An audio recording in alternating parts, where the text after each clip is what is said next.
Ayan, luto na ang ating pansit bato. Magluluto tayo ng pansit bato.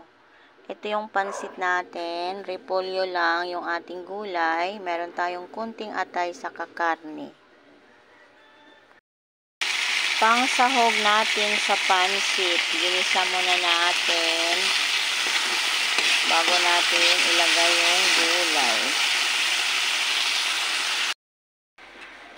Ilagay na natin tong ginayat na repolyo. Haluin lang hanggang sa maluto. Then, ilagay na rin natin yung pansit bato.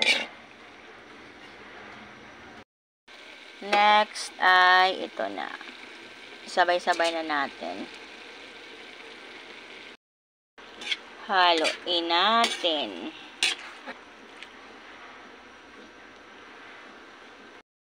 Ayan, luto na ang ating pansit bato. Merienda tayo, pansit with tinapay or sliced bread.